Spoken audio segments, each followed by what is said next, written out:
अब आप कल्पना कीजिए कि गौ गोमूत्र और गौ का गोबर काम नहीं आया कोरोना में, इतना भर लिख देने से देशद्रोह का मुकदमा बन जाता है। अब बताइए, सत्यपाल मलिक के खिलाफ राष्ट्रद्रोह का मुकदमा नहीं बनता है, भूपेंद्र रावत के खिलाफ राष्ट्रद्रोह का मुकदमा नहीं बनता है। हफ्तों के लिए मैं कह रहा हूँ और चुनौती भी दे रहा हूँ मोदी सरकार को, जिस दिन हम पर मुकदमा दर्ज होगा, पुलवामा में खुफिया एजेंसी की रिपोर्ट किस देश के गद्दार ने खारिज की, कोर्ट में सिद्ध कराऊंगा।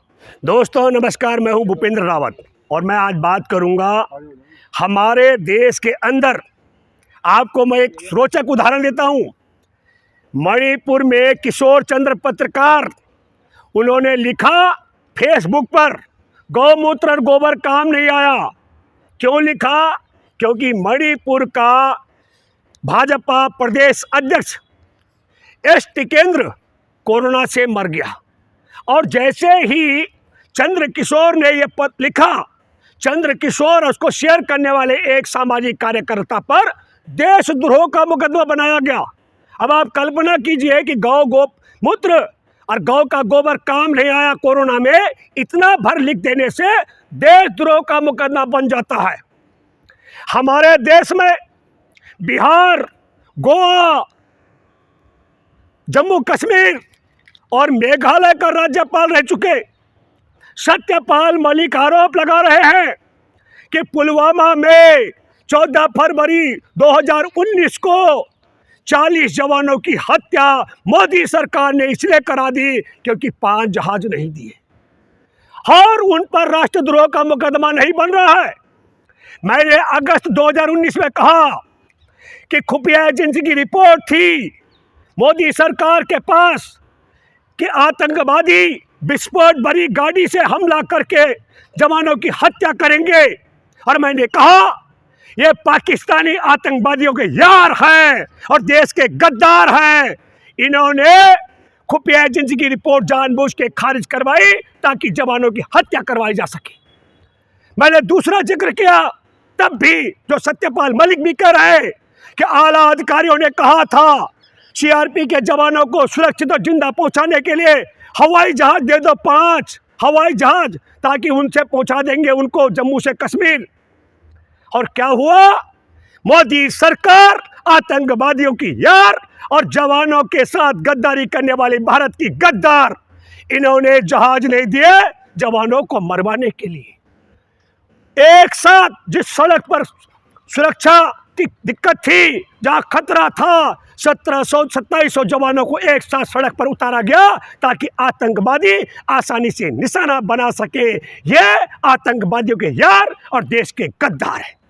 RDX 300 किलो कैसे आया?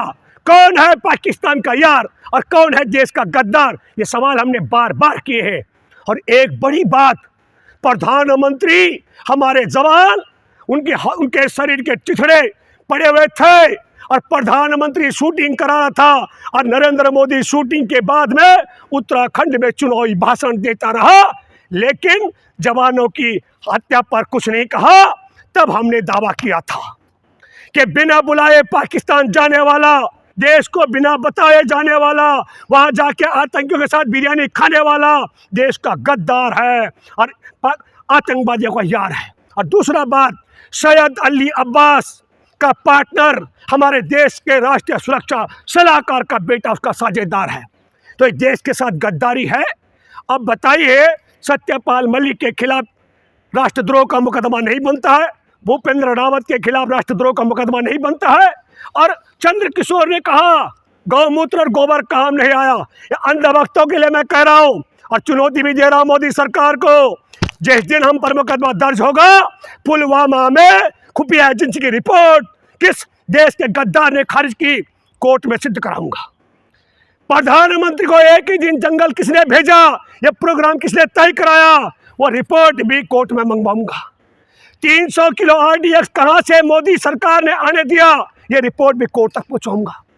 हर हवाई जहाज की मांग जवानों को सुरक्षित पहुंचाने के लिए आनाकानी किस गद्दार ने की, यह सूचना भी कोर्ट के सामने बेनकाब कराऊंगा। इसलिए मैं कहना चाहता हूं मेरे दोस्तों, आप सब लोग समझ लीजिएगा, कई अंधभक्त हमें धमकी दे रहे हैं, गद्दारों को गद्दार बोलने पर जान से मार देंगे। मैंने कई जगह पढ़ा, अरे भाई मैंने कहा मेरी हत्या से वो 40 जवान जिंदा नहीं हो जाएंगे, मेरी हत्या करने से उनको न्याय नहीं मिलेगा, और मेरी हत्या करने से सैयद अली अब्बास का पार्टनरशिप जो हमारे देश के राष्ट्रीय सुरक्षा सलाहकार के बेटे के साथ है वो साझेदारी खत्म नहीं होगी। और जो हमारे देश के प्रधानमंत्री ने वहां जाकर पाकिस्तान में आतंकवादियों के साथ बिरयानी खाई है, देश से गद्दारी और पाकिस्तान से वफादारी की है, वह वफादारी खत्म नहीं हो जाएगी। उसी तरीके से जैसे ये कह रहा इतिहास बदलेंगे, अब ये कहने वाले हैं कि सावरकर के बाप ने लाल किला बनाया था, ये कहने वाले हैं शायद गोलवरकर के बाप ने ताजमहल बनाया था। हर एक किताबें बदल सकते हो, हमारे देश का इतिहास नहीं बदल सकते हो। ठीक उसी तरीके से जैसे तुम इतिहास नहीं बदल सकते हो, ऐसे अंधभक्त और तुम्हारे जो आका हैं उनके बाप की ताकत हमारी जुबान बंद करने की नहीं है। हमारे देश के अंदर जब जब तुम गद्दारी करते रहोगे, तुम्हारे आका गद्दारी करते रहेंगे, हम इस बात को उठाते रहेंगे। मैं आप सब लोगों से अपील करता हूँ, ये चुनौती है, इतना शेयर करो इस वीडियो को कि ये रंगा बिल्ला तड़ी पार और फर्जी डिग्री वाले तक पहुंच जाए। और मैं एक बात फिर कहना चाहता हूं, मेरा एक वीडियो है 3-4 साल पहले का जिसमें मैंने कहा था तड़ी पार और फर्जी डिग्री वाले की सरकार है, पर आजकल फर्जी डिग्री का सवाल क्यों उठ रहा है?